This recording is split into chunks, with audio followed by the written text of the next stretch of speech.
Hey everyone, it's Aaron from the Amigos podcast. Boat's behind the camera. We're getting ready to Frankenstein up his Amiga 500. We thought we'd give you a quick tour of the pieces before we possibly destroy them. Up first, good old Amiga 500, can't be beat. This one's labeled as a Kickstart 2.0 and 512 memory. We will see. This one had an incident with my cat and was violently thrown off of a bookshelf and the cover broke. So maybe we'll put a new cover on it at some point.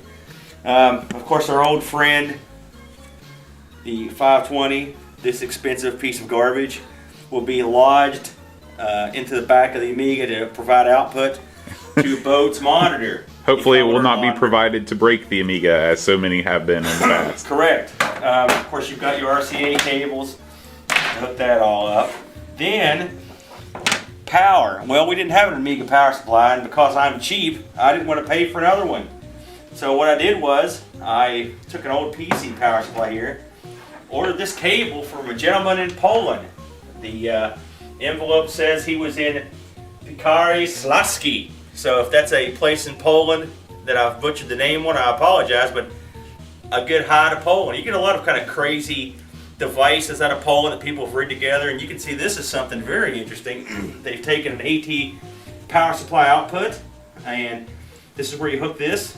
This is the key to this item. It goes into the Amiga itself. The Amiga connector, power connector, is no longer available anywhere, and so this is a homemade remedy for that. And this will be thrust into the Amiga thusly. This will be hooked up to the power supply. These are two old, incredibly old power supplies. We're hoping one of these two will fire up and that should produce more than enough power for the Amiga, which has, by today's standard, relatively minor power requirements. Okay, we're going to try hooking this AT power supply up to see if it explodes. I've got a standard plain chain power connector hooked to the wall, and we're going to plug this in and see what happens. Now, these old AT power supplies, the thing about them is they simply came on with the flip of the switch. The power switch was just built in. You can see the connector. Modern power supplies, your ATX variety, they are switched on at the motherboard level. Now, you can actually jumper them between two pins and cause them to come on, but when you run them without load, it can be damaging to them. So we're just going to flip this on real quick, see if we get any action. If we do, we'll try hooking it up to the real thing. If we don't, I'm going to run like hell. All right, let's see what happens. First, let's make sure the switch is off. Okay. Now we'll plug this in. Okay. And now, we will see what happens. If this works, the fan should kick on and we should hear some noise. If it doesn't work, well, here we go.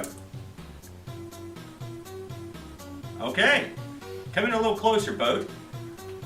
If you listen, you can hear the power supply fire up. You can hear the fan. I do, I hear it. This is good. I'm going to put my hand back here. We have air circulation.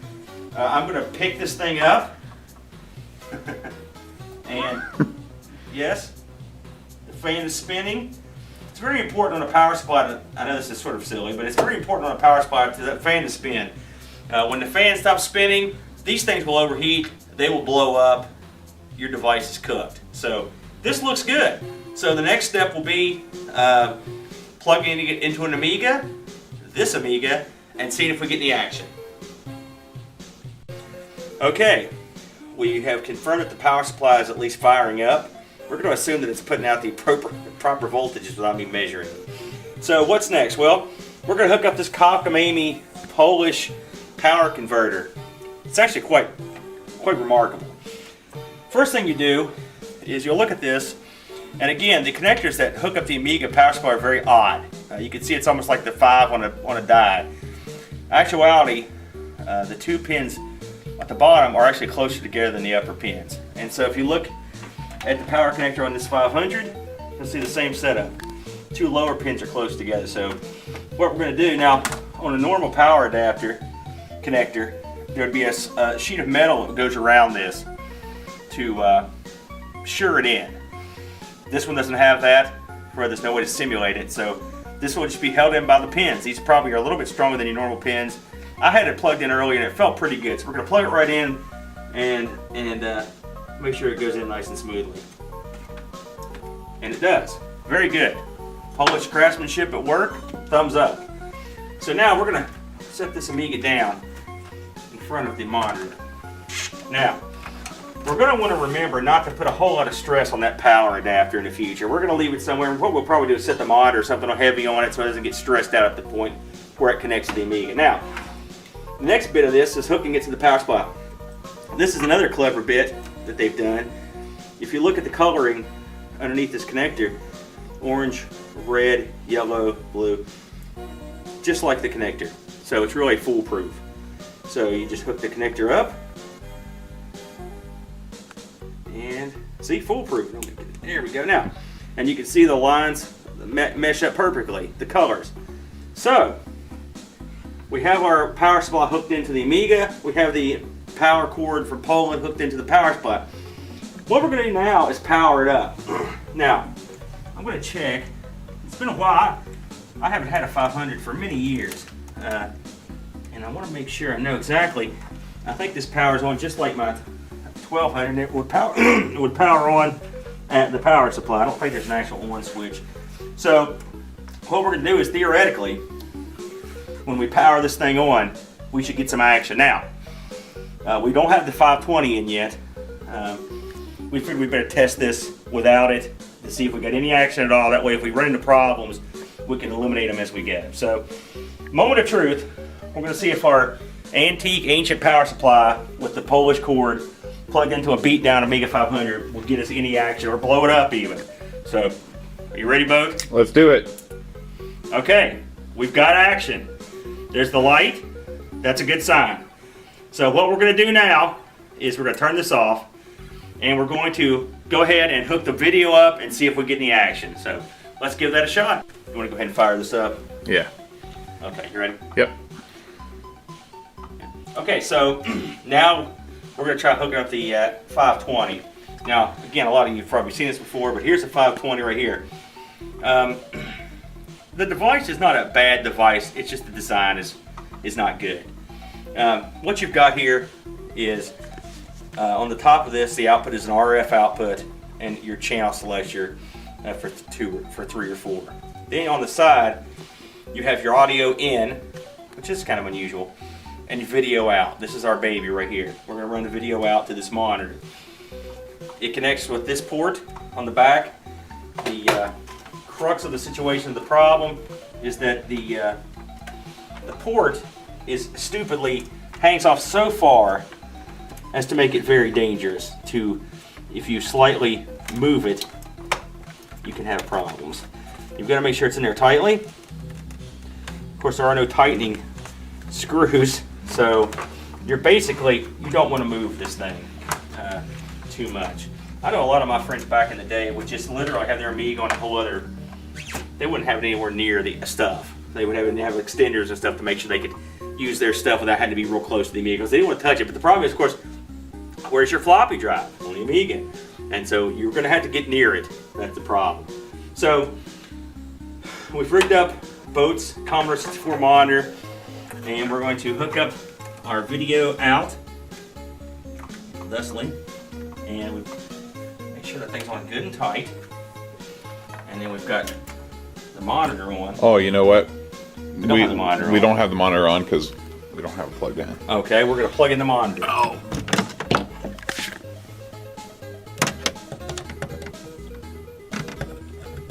There we go. Okay, now, in theory, something should happen. Again, only moderately tested power supply. Who knows with the Amiga and the A20, A520? Who knows? We don't, because I just got this off eBay. They said it worked, but you all know how that goes. So we're gonna fire it up and see what happens. Now, hopefully, we'll get some action. We'll see. Now, does this need to be adjusted to where it's reading these ports in the front? Is there anything? No. So theoretically, when this thing comes on, we should get some action. So. Actually, that may or may not be true. Okay. Well, you want to take a stop and have a look? Okay. Okay, so Boat has made the appropriate adjustments in the monitor, and we're going to give it a shot. These cables, I know normally your video is yellow. This is green. It's the only thing I had sitting around. So, okay. Well, we're going to see what happens, folks. Here we go.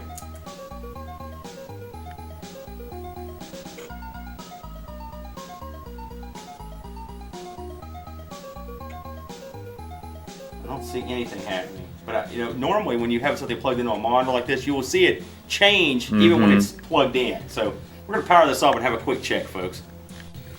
Okay, we've made some minor modifications. We changed the cables out, and we're going to try it again.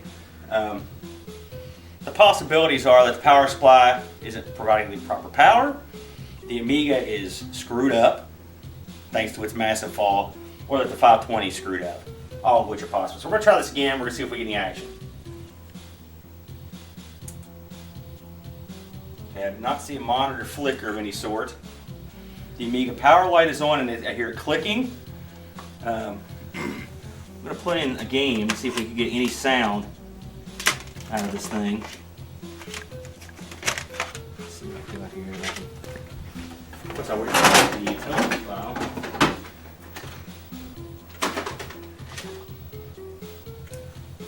Let's see if it drives.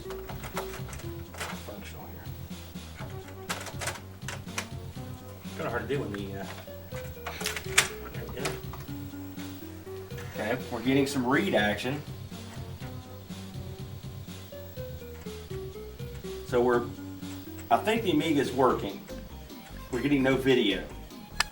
So what we're going to do is, I'm going to power this thing down, and I will take the 520 out, and we'll try the monochrome port and see if that's working. If that's working, well, at least we'll know we have a working Amiga with a working power supply. But this looks good for the power supply, and it looks good for the Amiga. These are good signs. So I'm going to power this off. We're going to unplug the 520. Plug this thing back in to a monochrome port. Okay. Let's see if we get any action. Oh, we did get a screen flicker that time.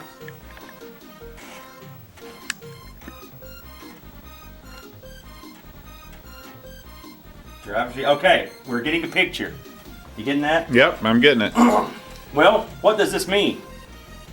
What this means is we may have a defective 520 here, which is a tragedy considering I just bought it.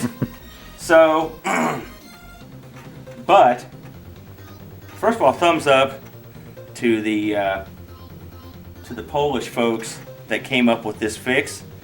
It works. It works brilliantly. This was pretty inexpensive too. I think I paid like 15 bucks for it shipped. And if you need a power supply, and these AT power supplies you can get for pretty close to nothing. You're in business. And I just threw in Test Drive 2, and there it goes. Now, a black and white Amiga though, that's a letdown. So what we'll have to do is figure out what the problem is. If it's something that can be fixed, this may have never had the RF used. Then they may, or the video out. They may have only used the RF. I mean, it looks pretty well worn. So I mean, it's probably, this could have been storage for a long time. We don't know. We'll have to talk to the guy who I bought it from. Still, I'm going to call it a partial win, and we'll go from there. What do you think, Bo? It looks. Aside from the black and white, I'm happy that the Amiga works. I'm happy I don't have to have another monitor, kicking around. I can still use my trusty Commodore. Yes. And I have a feeling that the next time we try this, we'll have all the pieces complete. Yep. And I'll tell you another great thing is that normally when you use a camcorder to record a computer screen, you get this I don't know what you call it. It's kind of a wave that goes across the screen. Well, you don't really get that with this monitor for some reason. I don't know if it's because I'm using a digital camcorder and it's just been so long since I tried to tape a TV screen. But we may in the future set up kind of a dual camera system and do some video of us playing on an actual Amiga. Mm-hmm. Yes. I think we'll get it, folks. Yes. We're close. And by the way, buyer beware. As you know, this thing looks like it's probably bought the farm. So we'll see what we can do. Yeah. Until next time. Adios. Adios.